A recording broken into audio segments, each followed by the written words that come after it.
साहब भी हमें 2-3 महीने का वक्त दे चुके हैं और डॉक्टर साहब आप बारहा ये कह चुके हैं कि अगले 2 से 3 महीने बहुत इंपॉर्टेंट हैं। जैसे सलमान गनी साहब ने भुट्टो दौर से एक मुमासलत की है और खान साहब भी इस पर बात कर चुके हैं कि अब वक्त बदल चुका है, वो वक्त नहीं है, जो सलूक पहले हुआ था वो अब नहीं हो सकता।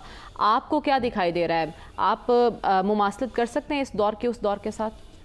देखिए, बहुत सी चीज़ें कॉमन हैं, बहुत सी चीज़ें मुख्तलिफ हैं। अगर आपने ये अंदाज़ा करना है कि पाकिस्तान में इस वक्त कितना शदीद क्राइसिस है और इससे बड़े क्राइसिस की तरफ हम आहिस्ता आहिस्ता जा रहे हैं, तो आपको टोटल पिक्चर को देखना होगा। हमारे यहाँ मसला ये बन रहा है कि हम एक साइड पे फोकस करते हैं कि जी इमरान को ये नहीं कहना चाहिए था, इमरान को वो नहीं कहना चाहिए था, दूसरी तरफ हुकूमत को ये नहीं करना चाहिए, हुकूमत को वो नहीं करना चाहिए।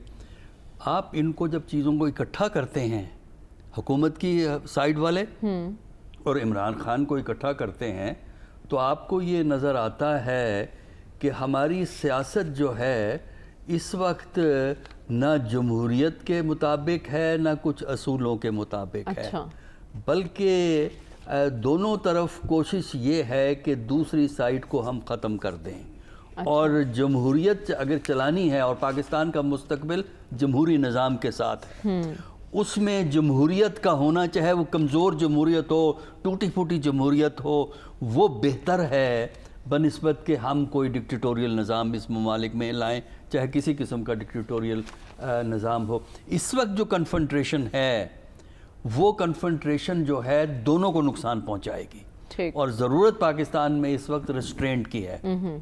रेस्ट्रेंट के लिए हुकूमत की तरफ भी ये कि वो केस कर देंगे, हम इनको ये कर लेंगे। देखिए, इस वक्त वो सिचुएशन मुझे नज़र आ रही है जो नवंबर 1968 में अयूब के ख़िलाफ़ जो मूवमेंट ने शुरू हुई थी, तो 9 नवंबर 1968 को बहुत से पॉलिटिशियन गिरफ़्तार हो गए थे अपोजिशन के। भुट्टो भी था, ANP वाले भी थे और भी थे, और ये लोग 2-3 महीने गिरफ़्तार रहे, फिर उनको छोड़ दिया गया। तो वो उससे कन्फ्रंट्रेशन, गिरफ़्तारी से कन्फ्रंट्रेशन कम नहीं होती।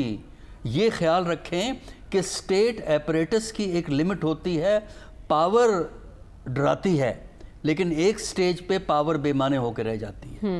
लिहाजा इस वक्त रेस्ट्रेंट की दोनों तरफ ज़रूरत है। इमरान खान का सबसे स्ट्रॉन्ग पॉइंट ये है कि उनकी पॉपुलैरिटी माजी की निस्बत बढ़ गई है। आवाम के लेवल पे उनको सपोर्ट हासिल है, लिहाजा उनको उस सपोर्ट को मोबिलाइज करना चाहिए और हुकूमत को ये समझना चाहिए कि जो कोर्सिव मेथड्स हैं उनसे सियासी मुखालफिन को ख़त्म नहीं किया जा सकता, बल्कि हुकूमत का फैसला, कोई भी हुकूमत हो, उसकी परफॉर्मेंस पे होता है। वो इस बात पे तवज्जो दें कि जो इक्तसादी मसाइल हैं उनको हम किस तरह एड्रेस करेंगे। हुकूमत का फोकस असल इश्यूज की तरफ होना चाहिए। लेकिन